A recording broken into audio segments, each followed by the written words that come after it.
జర్నలిస్టులుగా నేను మీకు బాధ్యత 3-4 ఎగ్జిబిట్లో ఆయన తనఖా పెట్టిన బ్యాంకుకు తనఖా పెట్టిన హోటల్ కానీ ఆయన ఆస్తులన్నింటినీ కూడా 3-4 ఎగ్జిబిట్లో వివరించడం జరిగింది.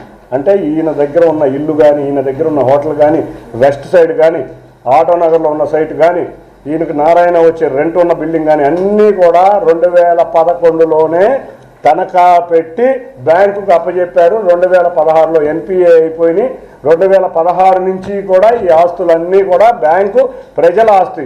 ఈ ప్రజల ఆస్తికి ప్రజలకు సంబంధించిన ఆస్తుల్ని అనుభవిస్తా నువ్వు వేసుకుని తిరుగుతున్న కారుతో సహా ఆ ప్రజలు ఇచ్చిన రెంట్ డబ్బులతో నువ్వు ఉంటున్న ఇల్లు కూడా ప్రజలదే, నువ్వు ఉన్న చిందులు చేసే హోటల్ కూడా ప్రజలదే. కాబట్టి అదే ప్రజాప్రతినిధిగా ఇక్కడ నన్ను భారీ మెజారిటీతో గెలిపించిన ప్రజాప్రతినిధిగా మీ అందరికీ కూడా మీ ప్రజాప్రతినిధి నేను ఏదో వేగ్గా చెప్పలా, కాగితాలన్నీ మీ చేతికి ఇచ్చాం, మీరే ఇన్వెస్టిగేట్ చేసుకోండి. నేనేది ఫేక్ డాక్యుమెంట్ ఇవ్వను, నా దగ్గర ఆధారాలు ఉంటే ఇస్తా.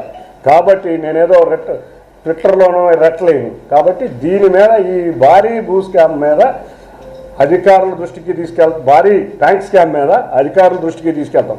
దీంట్లో ఒక చిన్న మెతలబు ఉంది. 2019లో 2016-17లో ఎన్పిఏ అయిన అకౌంట్ని బ్యాంక్ అధికారులు ఒత్తిడి చేస్తుంటే ఆ రోజు ప్రభుత్వం అధికారంలోకి మారితే ఈ వ్యక్తి జగన్తో ఎందుకు లాలు చేయాడు కూడా చెప్తున్నాను. ఒకరోజు 2019లో తన సొంత ఇంటికి విజయసాయి రెడ్డిని విందుకు పిలిచాడు. ఆ విందు ఏంటంటే, నేను 120 కోట్ల ఆస్తి నా దగ్గర బ్యాంకులోనే ఉంది, కాబట్టి నేను జగన్ ఏమన్నాను, నేను కోవర్ట్గా బిహేవ్ చేస్తానని చెప్పి ఆ రోజు జగన్తో లాలు చేయి ఆ రోజు నుంచి ఈ రోజు వరకు తెలుగుదేశం వ్యతిరేక కార్యక్రమాలు చేస్తున్న విషయం మీ అందరికీ తెలుసు. కాబట్టి వీటి బ్యాంకుల దాదాన్ని ఒక ప్రజాప్రతినిధిగా 120 కోట్లు ప్రజలకు చెందాల ఆస్తిని మనం చూసాం. ఎక్కడైనా విజయమాల్య అన్నారు, నీరవ్ మోడీ అన్నారు, విజయవాడలో 5 కోట్లు 10 కోట్లు వ్యాపార సంస్థలు తీసేస్తేనే రకరకాలుగా మాట్లాడుకున్న వ్యక్తులకి 120 కోట్లు తీసుకున్న విజయవాడ విజయమాల్య గురించి మీరు వెలికి తీసి బయటకి తీసుకురావాలని మీ పత్రికా వైఖరిగా మీ అందరికీ తెలియజేసుకుంటున్నాను. నేనేమి ఫేక్ ఇవ్వలేదు, మీ అందరికీ డాక్యుమెంట్స్ ఇచ్చాను కాబట్టి మీరు చేసుకోండి. ఇక రెండో అధ్యాయం, గత 15 రోజులే కాదు, గత సంవత్సరం కాలం నుంచి ఈ వ్యక్తి రకరకాలుగా నా మీద ఆరోపణలు చేస్తూనే ఉన్నారు. ఏది లెటర్లు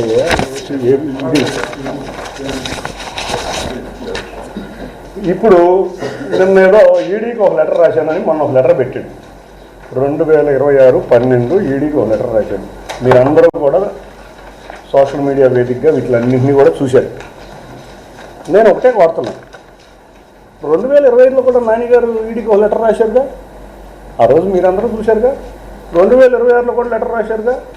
దీనికి దానికి తేడా ఏంటి? ఏమన్నా తేడా ఉందా? ఏమీ తేడా లేదు. ఇతని చరిత్ర ఏంటంటే లెటర్లు రాయటం ఇంతవరకే మిగిలింది. 2025లో రాసిన లెటర్కి 2026లో రాసిన లెటర్కి ఒక పేరా యాడ్ అయింది.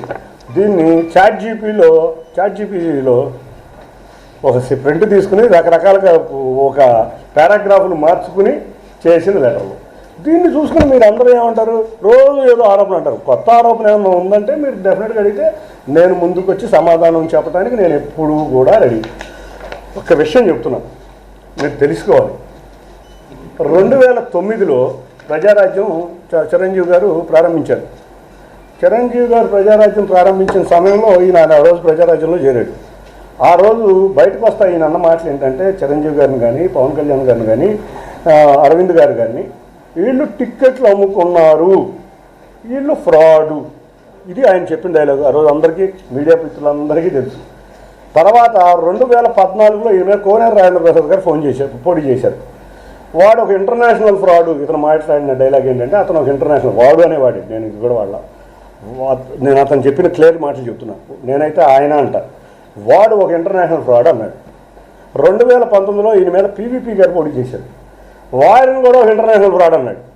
ఈ అన్నిటికన్నా ముఖ్యంగా మీరు ఆలోచిస్తే 2019లో విజయసాయి రెడ్డి మీటింగ్ తర్వాత మీరు ఆలోచించండి, చంద్రబాబు నాయుడు గారిని కుప్పం చూసుకో, లేకపోతే అచ్చెన్నాయుడు గారిని ఇంకోటి చూసుకో, లేకపోతే 2014-19లో నిన్ను గెలిపించిన బోండా ఉమ, బుద్దాయంకన్న, నాగుల మీరా, దేవినేని ఉమ, వీళ్ళని తప్పితే ఈరోజు వైసీపీని విమర్శించింది లేదు, ఇంకోటి లేదు.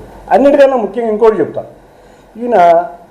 ఈనాడు రామోజీరావు గారిని విమర్శించాడు, టీవీ5 బిఆర్ నాయుడు గారిని విమర్శించాడు, టీవీ9ని విమర్శించాడు, ఆఖరికి మహాన్యూస్ని విమర్శించాడు, ఆంధ్రజ్యోతి రాధాకృష్ణ గారిని అయితే అన్ని అనరాని మాటలన్నీ అన్నాడు.